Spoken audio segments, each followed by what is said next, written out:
As you know, the cyclone Idai hit 3 countries. It hit yourselves in Zimbabwe, Malawi, and Mozambique. Mozambique was hit the hardest.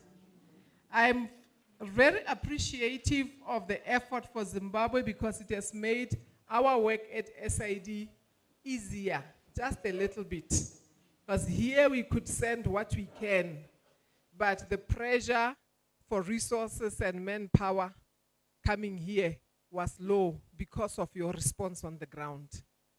But when it comes to other countries, some of my colleagues, they were just giving us the report from Mozambique, and I think I should mention that because we'll probably be coming basket in hand too. In Mozambique, as you would have heard, the whole town was literally leveled out. There are many places that are really, really bad. Our school, the Adventist University in Beira, it's an institution like this one, was totally devastated. There was no roof left.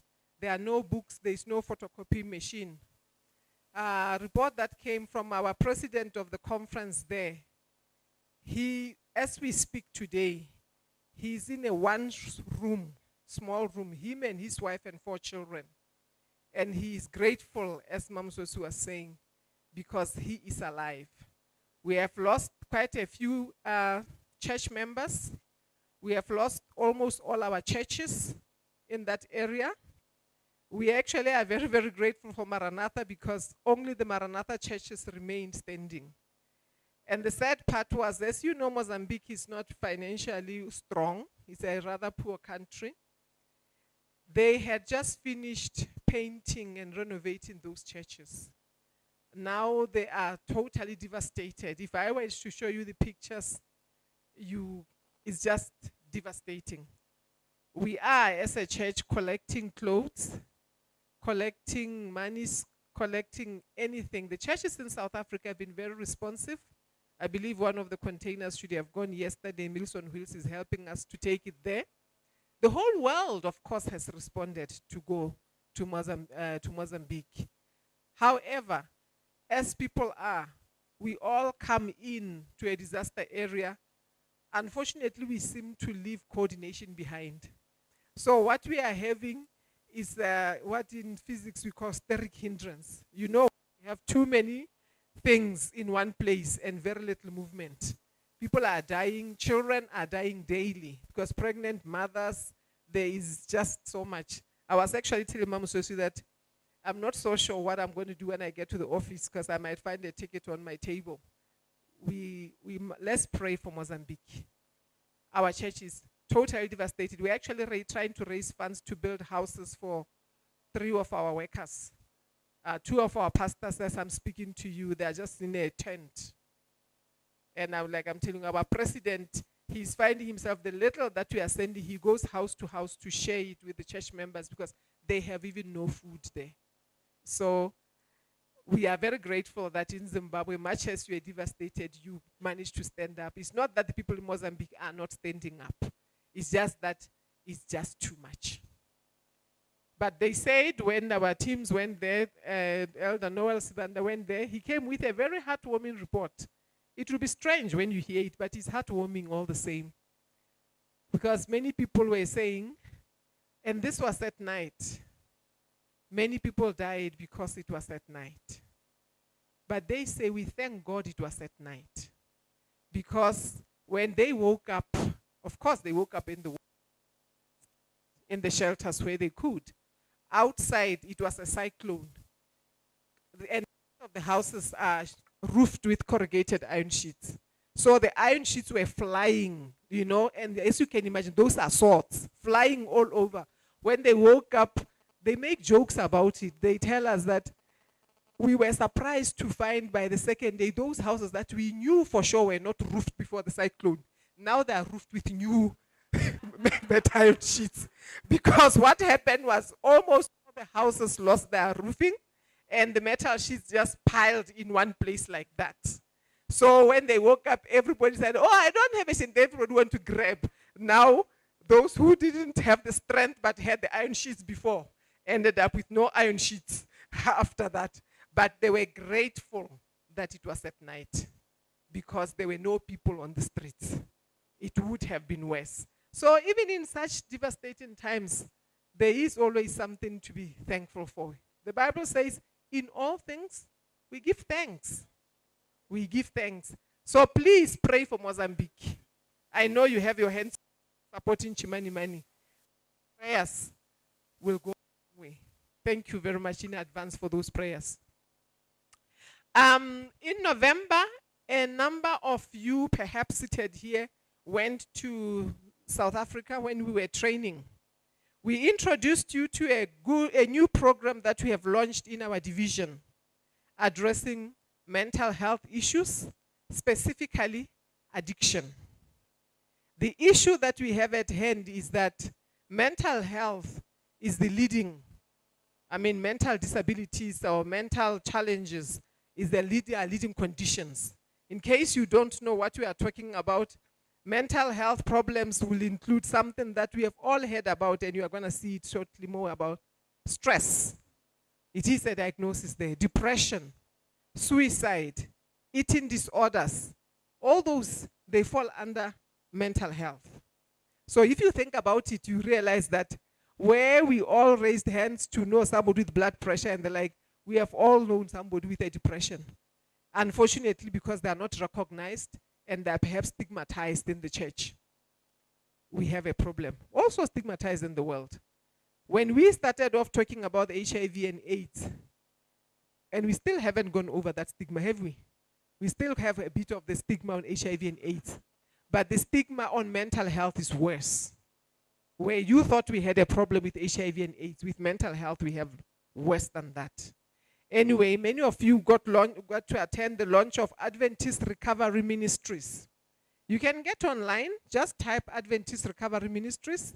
It will take you to the websites that will give you a whole lot of resources there. And the Lord worked in a wonderful way as the children of God were praying. They found out something very interesting, a book that many of you know. You know this book? Steps to Christ. Amazingly, this book has got the 12 steps arranged in the same order that the AAA people are using to treat. So when they discovered that, we started studying Steps to Christ. And it turns out that the whole science behind helping somebody to recover from an addiction are actually the same steps that Mrs. White and God put together here in Steps to Christ. So this book, we have rewritten it last year. It was launched at the General Conference, the Adventist Recovery Ministry. It's called the Recovery Edition. It's not your regular Steps to Christ. Inside is very beautiful. It's got flowers, but more importantly, it's got the steps of recovery. And it shows you various steps. Many people from this union came for training in November. We had promised them the book. So I'm going to give Mama Dembo, where is she, these books. And then we will try to make arrangements to see how we can get them as a division. At this point in time, the books were only printed in South America. And we got a number of copies. They are not enough, but we are trying to make arrangements. If you guys can start up the Adventist Recovery Ministries in your churches, we are hoping that after this convention, you will then get an opportunity to be trained facilitated through your leaders here. There are two things that we would hope you get trained on soon. Adventist Recovery Ministries, so that each church, every church can truly be a health center, because every church can have that. We work together with the Breathe Free. I don't know if you are aware of the Stop Smoking that we have online. You can write that Breathe Free and the letter 2. When you type those ones, you get online with our trainers who can train you, and we can help people. We can help even start in your own local church a stop smoking program. This one is for alcohol and other addiction, your pornography addiction and the like. We work with this, and there's a full program training that goes with that. So Mama Dembo, I'm trusting that she will put together soon training for that. Why are we talking about that so much? Because we have an issue with mental health. I've called it the bigger picture. I'm going to make a few introduction on my slides, then I'm going to share with you one of the presentations that we have got from Associate Health Ministers Director from the General Conference. So bear with me. I'll just change in the middle into that presentation. I could have put my own, but I thought it's so much nicer sometimes to hear things that are coming from the General Conference. So I'm going to share a little bit with you a little bit of that. And of course, why do we talk about mental health in terms of the health ministries? Because the truth of the matter is the mind is the control center of the body. And he who controls the mind controls everything. That is why the devil has decided he is going to bother the sons and daughters of men with addiction. When we turn around, we've got addiction of all manner of stuff. We talk about alcohol. He started all the way back with Noah and his people. We've got the cigarettes. We've got the drugs. We've got gaming that we're talking with the children about. Maybe you don't know about that, but online people, our children, they sit there. They will die on the computer like that. We've got all sorts of weird things. Right now, we warn people about digital abuse, digital addiction. You have gone through the TV addictions. That was nothing compared to what we are seeing now. Something as good as the internet has become the new drug in town. We have got the pornographies. I was just showing them the statistics of some research that was shown that 2016, the companies online, they kind of had a system that tracks the pornography videos and things that have been shown. It reported that 10% of all the pornography videos were viewed by somebody 15 years or below. 10%. And that the first time children look at pornography is 11 years now. And that's because in the system they have ways of tracking the age of the people that are there. So it's what you call cyber security. When you look at the research from cyber security, which tells you who is doing what. And they did something else in another research. So as a meta-analysis, which means collected a lot of research that covered more than 100 countries, more than 450,000 families.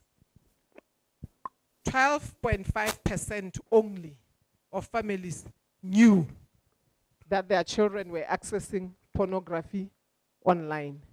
In other words, most of us, we live with little angels. At least that's what we tell ourselves. He who controls the mind controls everything. And we need to be aware of that. Now, why am I looking at this? This is the wrong presentation. I need to see that. Okay, there you go. Here is a question. Do good Adventists get mental health disorders? They do. Hey, Zimbabwe is special. Right? Is it a relevant topic for us to talk about in the church? Mental health. Should we? Okay. So we are going to try to do that. Now that you say it's relevant, I want to share with you, as I've said, the presentation from, we had last year, we invited this distinguished gentleman, Professor David Williams. He's a professor at Harvard University and happens to be an Adventist. He is the Associate Health Ministers Director for the General Conference, and he happens to be an honorary professor at the University of Cape Town.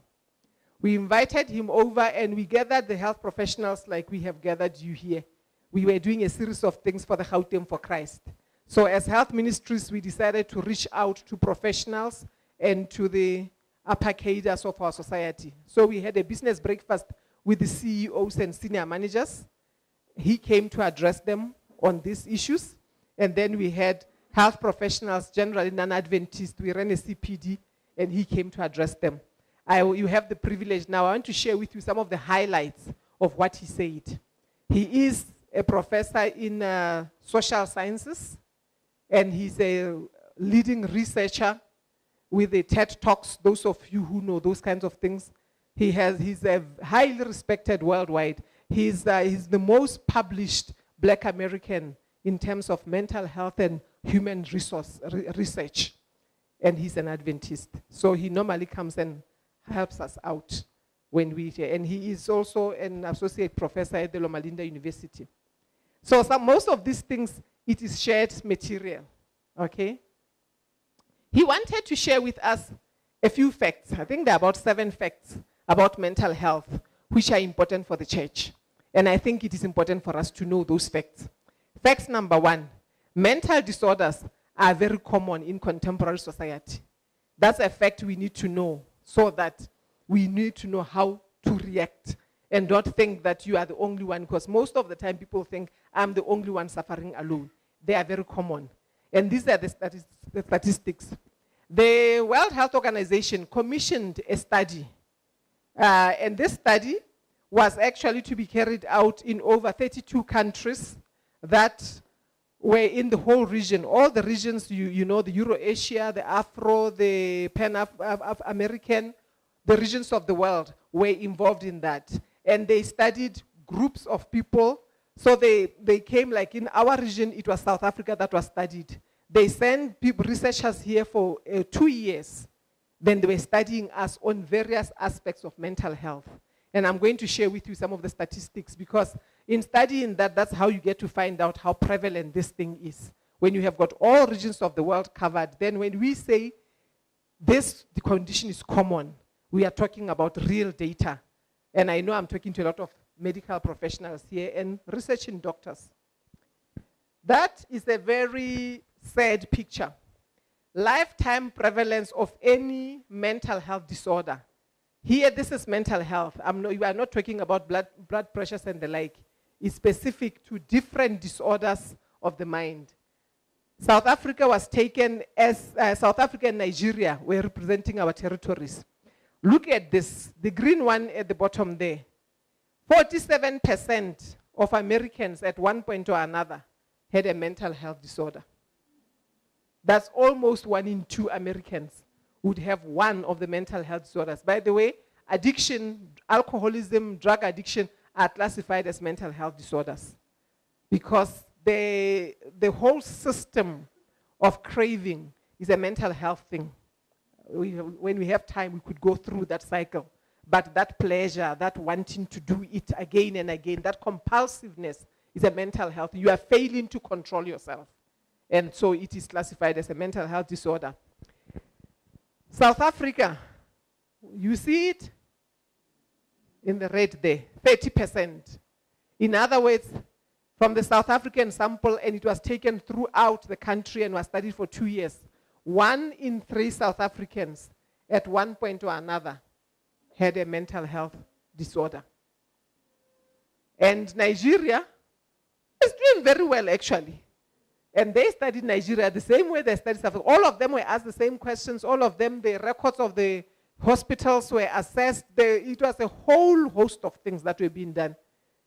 Strangely enough, the lowest in the world is Nigeria at 12%. Isn't that interesting?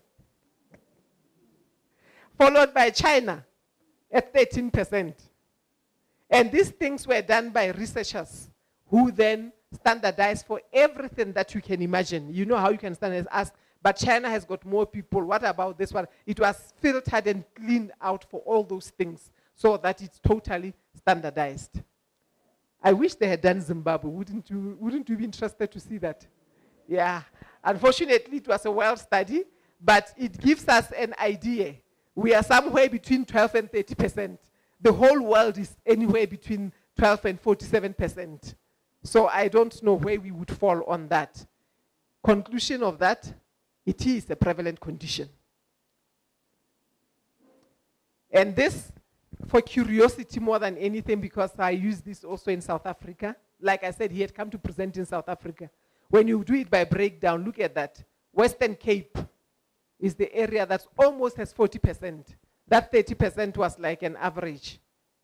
So that when you look at that, you find out that in the Western Cape, you have got almost 40%. 1 in 4% is even worse than America in terms of mental health issues. Now, let's see, what are the messages now? Take-home message. Many members of our congregation and our communities have mental health problems. If the church has got so many people in SID, and these countries in SID are having these problems, then our members have the problems because we don't live in isolation. So that's the first take-home message. The fact, therefore, is many mental disorders have dramatic negative effect on day-to-day functioning.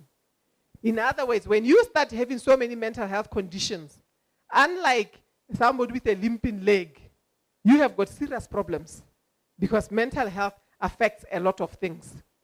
The negative effects of mental health have been seen that in surveys, depression, bipolar, post-traumatic stress disorder, they are more disabling than arthritis. You know, somebody who has got depression does not eat, does not bath, does not clean the house, does not go to work. Somebody with arthritis might be aching, you'll take the pills and go to work. They are more disabling than your cancer, your diabetes, any of the conditions you can think of that we find as traumatic. You haven't seen anything until you've seen mental health. Don't forget, mental health disorders include suicide.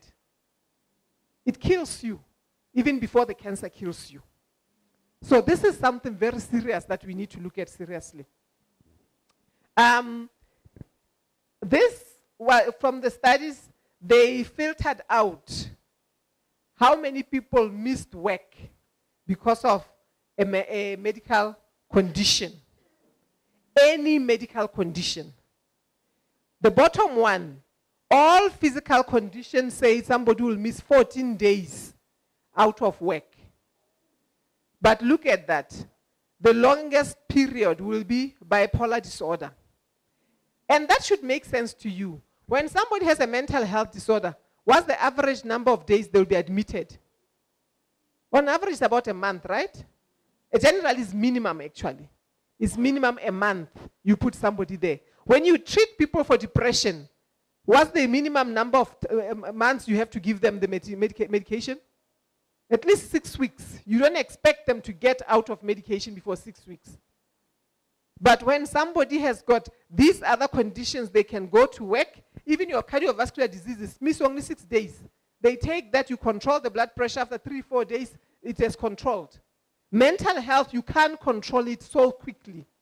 You take much, much longer. It's very debilitating, and most of the time, the employers are more than ready to put you off on medical grounds because they are unpredictable. That's another thing. There is also a lot of prejudice that we have. If you hear, I'm presenting to you and you think, oh, she's good. And tomorrow you hear, oh, she's checked in at Vista. What happened? Something snapped. Hey, and she looked so normal. That's going to be the impression. I can't believe I just talked to her. You know, anytime she could have snapped with us. Because we haven't figured out what snapped means. You understand? We have this picture in our mind of what a mentally unstable person is. If somebody comes to our church and we find out that the pastor who was preaching last week, in my country we have a few pastors that have had mental health problems. And I know at least one of them that I can recall now, who was laid off on medical grounds from the ministry. We still call him pastor, but he doesn't preach. He's just struggling out there because I asked my leaders, you never know what he will say once he's on the pulpit. That's the response I get, my elders. You can't trust that he will keep it straight on the pulpit. What if? Huh? That's why if you hear tomorrow that I'm admitted, you'll say, but she sounded so normal. Because in your mind, or maybe I've said something joking, you say, you know when she said that, I should have figured that something is wrong. You understand that? I say something that doesn't look very real or realistic. Oh, she's joking. You find out tomorrow I'm taking some medication. No wonder. Those are the stereotypes we have right here in the church. So when a pastor has got a mental health problem, he can't admit it. What if you take him off the pulpit? Anyway, here's another study. By the way, Oh, no, they're not showing there. Because these things they've got at the bottom there, I had made them bigger. Just in case some of you are into mental health research, I write there. If you write that and you Google, you'll be able to find the full studies. I'm just summarizing them. I don't know if making this makes it too small for the people at the back. If you are that interested, you can always come to me later and we'll give you the study.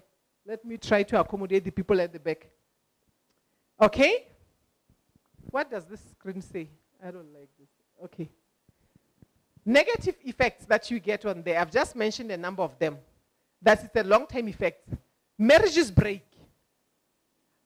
Which of you would like your daughters to get married to a young man who just was released 2 weeks ago from a mental health institution? It's coming too close to home, yeah? He comes, but I love her. And then some of the friends come and say, is that so-and-so? Say, what's wrong with him? Hey, you don't know. He was admitted for the last 2 weeks. What's wrong? We don't know, but he was at this facility, and you know it's a mental health facility. You call my daughter, are you sure about him? Has he said anything? Does he sound normal to you? Right? We want to protect ourselves and our parents from these people. So even those who are married, marriages break. I just talked about jobs. Therefore, when you get a mental health condition, generally, you are not just dealing with the disease. You are dealing with the society. You are dealing with your employer. You are dealing with your, your finances, because if your employer throws you out, you are even dealing with your church. That is much worse than coming and saying to you, oh, I have diabetes. Oh, yeah, she has diabetes. Life goes on. Oh, I have bipolar. Sometimes I'm a little bit. She what? You understand? It doesn't go down easy, that one. And unfortunately, as the slide says, for more disorders, it's only onset before the age of 25. Take home lesson number 2. Mental health problems affect the ability of many church members to take care of themselves and their families and to work well at church, at home, or in the society. And we need to understand that as members. I need to figure out how to get this thing to move. Okay. Fact number 3. 3 out of 4 adults with mental health disorders in South Africa do not get any treatment at all. I told you they were being studied for 2 years and we were compiling data from facilities and the like. Now here in Zimbabwe, things are not good. Many of the conditions, as I've come to understand, we refer to South Africa. In South Africa itself, 3 out of 4 do not get any treatment. So what are we saying? What are we going to do? When they looked at treatments of 12 months disorders in South Africa, mental health, 28% of adults with a severe or moderate disorder received treatment. And I think I have a slide here that shows who was treating them. You see that? I need to take it higher. Okay. Only 4% of them were treated by a psychiatrist. So you've got problem number 1. We don't have enough psychiatrists. And 6% of them by any mental health professional. It could have been a psychologist and the like. General doctors, they will see 17% of them. Remember I said 26% were treated. And 12% were treated by what? Non-health care provider. So that could be good, it could be bad, provided they know what they are doing. So, but that also goes to show the stigma. But finally, the point is only 26% of these guys that were being studied, and these are researchers at the University of Cape Town, are showing that and one of the challenges, which I'm not going to go much into, is that first, they don't start by going to access facilities. Because when your mind is not itself, there is nothing that says look for help. People even who are with depression, they just want to lie down. They don't want to get up. Others, they are so not themselves that they don't even know where the hospital is. Others, the family is busy telling them, snap out of it. What's wrong with you? Look, we haven't breathed in 2 days. Hey, elders, you should come and talk to this young man and tell him that cleanliness is next to godliness. He's not bathing. We say all those things. We don't see it as a condition. No wonder they don't get to access any health facilities at all. Okay? Take home lesson number 3. Many church members are suffering from untreated mental health problems. Remember, I've just shown you that only 28% are being treated, which tells you the 3/4 are not treated, and they are here in church. Is it any wonder that the churches out there are all making so much money?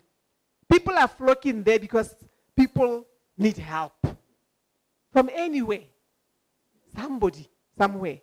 Church leaders and members need to be trained to be supportive and to know when to refer others for help. If by time allows, I'll be able to share with you some interesting slides there. Fact number 4, mental disorders are real diseases, and Christians get them also. We need to go home knowing that. When you see the signs of that, know that it's a true disorder. An Adventist, not everything that looks abnormal is a demon possession. In another union, we had to be called because some of our pastors had decided to be assisting children who it turned out they were having bad case of epilepsy. They had, I think it was meningitis outbreak or something. And children were fitting and the like, and the pastors were busy praying for them, trying to drive this demon out. We had to come in, but the director there calls and said, Dr. Sikwa, please come and help, come and talk to these pastors. Pastors, let the kids go to the hospital. No, these are possessed. The hospital can deal with this one. They had meningitis. So there are many things that can go wrong in the brain. I'm not discounting demon possession at all. I'm highlighting that there is a real condition that can happen. And there are many different names, many types. You saw that list. It's very, very long. We've got more than 100 conditions that are named and classified that affecting the brain. Dehydration itself, if you become highly dehydrated, you can begin to have hallucinations. You can begin to act in a funny way. Overhydration, like people who go around telling people, they said 8 glasses of water. You didn't hear anything. If you do 15, you are even better. It can affect the brain because you get what we call hyponatremia. When your salt concentration goes too low because you've got overhydration, then the body does not like that either. So there are so many things that can go wrong very quickly with the mind. Of course, there are also medical conditions. Yes. In the Bible, do you know somebody who got a mental health disorder? Watch this story. 1 Kings 19, verse 1-4. Summarize the story of Jezebel and the husband.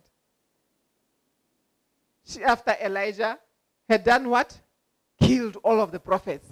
What does she say, Jezebel? She says, then Jezebel sent a messenger to Elijah saying, so may the gods do so to me also if I do not make your life as the life of one of them by this time tomorrow. Guess what happens to the man of God? Then he was afraid, and he arose, and he ran for his life. And then he came by himself in verse 4. He by himself, then he sat there and asked God that he might die, saying, it is enough now, O Lord, take my life away. What do we call that, medical people? Suicidal thoughts? There's a nice term that we term those people with suicidal thoughts and they're running away and all those things. What do you call them? It's a common condition. Depression. Isn't that not the sign or one of the signs of depression? Having suicidal thoughts. Having a feeling that nothing more is worth living for you. He felt isolated and alone in verse 3. In verse 4, he says, oh Lord, take my life away. He feels hopeless. In verse 5, he lay down and slept. There's a withdrawal syndrome there. Now verse 14, even I only am left. He feels alone. He feels out of company. That's depression. We call it clinical depression. Now, who is this Elijah anyway? How can he get depressed? Huh? Was he not a champion of God? Was he not a man of great faith and courage? Had he not been just used in a mighty way that he convinced people to help him kill all 400 of them? I can never imagine that. Because these guys didn't have machine guns. You know how nowadays it's easy. Machine gun like that. They were killing with the sword. 400. Have you ever imagined how bloody the whole thing was? What it takes to kill 400. And it wasn't in the morning. Remember? It was, it says at sunset. He made the sacrifice. It was around this time. And the fire came down. And when the fire came down, then that's when the killing starts. And then by the time Ahab goes home, 400 were dead. This was serious stuff, yeah? So short hours of, evening. Because these guys, the whole day, they were dancing. Remember, that's what the Bible says. In just that short time. That's how mighty. So the Spirit of God must have been there for you to massacre 400 in such a short space of time. Christians can get depressed. Even mighty Christians who have just done great exploits for the Lord, faithful followers of God, can get mental health problems. Let's not belittle the problem. Take home number 4 message. Addressing mental health challenges must be part of the ministry of the church. That's what I'm hoping that we'll take home. It must be part of the ministry of the church. I'm going to skip the next. Okay, I'll just mention this one and then skip the next slide. There are a lot of scientific studies in there. But this one I think is important. Relationships are the active ingredients of early experience. This is one I was looking for. Fact number 5. Experiences early in life are strongly related to risk of mental disorder and other illnesses in adulthood. In other words, and we have seen it, somebody is diagnosed with cancer. Before you know if they're depressed, right? So there is a lot of relationship in that. But there is a hidden one. Early experiences in life. A number of people, they end up with mental health disorders from where they've come from. And if we think about it, that should make our church a real place where mental health disordered people are gathered. Because a number of people come to church, they come to Christ, coming out of horrible experiences in life, and they come and join the church. You understand that? So if the early experience that people have had have an influence, then my elders, it should be conclusive somewhere that we should have an even greater proportion in the church. Unrelated to this, I'll tell you one thing. In Mozambique, in another nameless region, I went there, we were doing this HIV thing, AIM. And then the health minister's leader from that region raises his hands and said, Dr. Sikwa, we need you to come and help us. With what? Where? We have a problem in our area. Stigma has gone very high. You see, there were evangelistic campaigns. This area has got an over 60% HIV prevalence. Just there's a small pocket there. And we went as Adventists and preached very well. And people were converted. And they came into the church. And the church now has an over 60%, in fact, it was 70% HIV prevalence in the church. Now, you see how now the dynamics change. When we are preaching, there are children of God who need to come in. When they come in, now they have HIV. So that's what the problem is. Because people don't want to marry in our church, everybody knows that's the church with AIDS. Do you see what happens? Sometimes we have to think about it. As we preach and people are coming in, their conditions, their everything comes into the church with them. And therefore, we cannot stand around and expect that this church will be having pure people, whatever your idea of purity is. So you do end up, you go to a 60% HIV prevalence area and you baptize 10,000. You just made your church 60% HIV prevalent. And you need to understand that your messaging has to change. It's no longer they, it's we. Because now we have 60% HIV. Unfortunately, people out there, they won't realize that we were being baptized in. They will misconstrue us to be sharing our bag in the church. You understand? So the perception is, what kind of a church is this that has 60% HIV prevalence? Our church gets people from outside everywhere. They come with their conditions. They are not homegrown. Therefore, we can never stigmatize any condition, because any person, Jesus says, come as you are. And people take us literally. They actually think we mean it. You know why I say that? Because when our behavior then, when they have arrived, is them and us, we were not really meaning it when we say, come and join us as children of God. So we must mean it. We must know that even if today in this room there is only 10% HIV prevalence, if you go to a territory that has got more HIV, they come in, we now have 30% HIV prevalence. And it is we. They come in, they join us, it's we. Okay? Oh, great. Talking too much? Hello? No, it won't come this side, because here it's off. Sorry about that. I'm not on PowerPoint. That's why I'm having a problem. So, talking about the relationships at the early experience, it has been shown that nurturing and responsive relationships, they build healthy brain architecture that provides a strong foundation for learning, for behavior, and for health. You must have seen this somewhere. If you have read the book Child Guidance, or the book Education, or the book Adventist Home, she talks about that. When the children are young, that is when the brain is being formed. When the children are being expected, that's when the brain is being formed.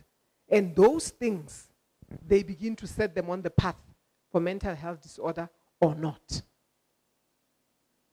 I'm going, okay, I will skip this one a bit. Okay, I just mentioned this other one here. Stress is one of those things that are a problem, and I'm going to talk about it more if I have the time. But I want to see the middle part here. Precipitants of the prolonged stress, which ultimately leads to a number of these mental health issues. Look at that. Chronic poverty. It has been found scientifically and from research that chronic poverty necessarily makes somebody more predisposed, because I can imagine the stress of it. If every day you have got to be struggling to know where the next meal is going to come from, I can see how depression cannot be far away. Physical or emotional abuse. Stop it, end it. We are talking about that, ladies. And we are asking all departments to join the end it, because one of the problems that coming out of abuse is why we are having all this increase in mental health issues. Severe maternal depression. If your mother is depressed, generally the children are going to have a problem with that. Of course, substance abuse and family violence. I'm skipping and trying to chase time. Those of you who are scientific, we can come and discuss this, but this is how these things were measured. There are actual studies with actual measurements. Come on, where are you? There.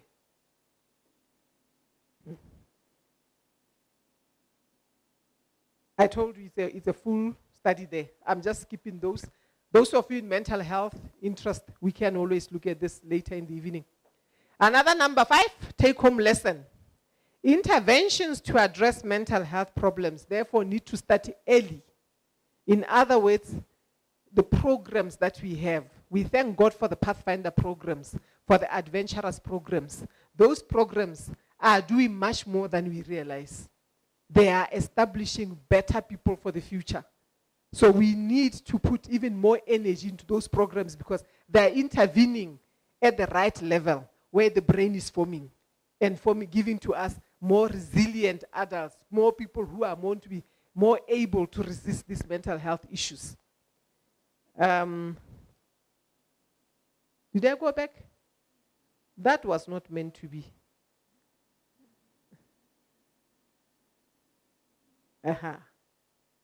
Fact number 6.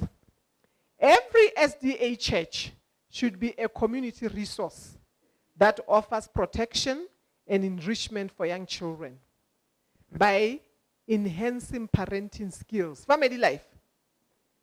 Parenting skills of adults. I liked what I heard earlier. Dr. Chandenger, I think, is the one who was saying that many people have got unplanned pregnancies even as they plan. Because if they are not planning to become parents, but they are planning to have a child, there's something terribly wrong with that. So as a church, we need to strengthen the family life, family ministries, facilitating the employability and economic stability of parents. A lot of our members find themselves in economical straits, and they do whatever is necessary to survive. And because we will judge them for it, they do it at night. And we never have to know. You understand? Being a supportive community where children and their parents are nourished. Those are the things that we as a church are encouraged to do from General Conference. Remember I said that. Attention, this is Ministry of Health, Ministry of Healing. I knew something was wrong with the statement. Ministry of Healing. Attention should be given to the establishment of various industries so that poor families can find employment, says the prophetess. Carpenters, blacksmiths, and indeed everyone who understands some line of useful labor should feel a real responsibility to teach and help an unemployed person. That is one of the things that we as a church need to be doing. It is not enough for us as a church to meet only on Sabbath and expect offering.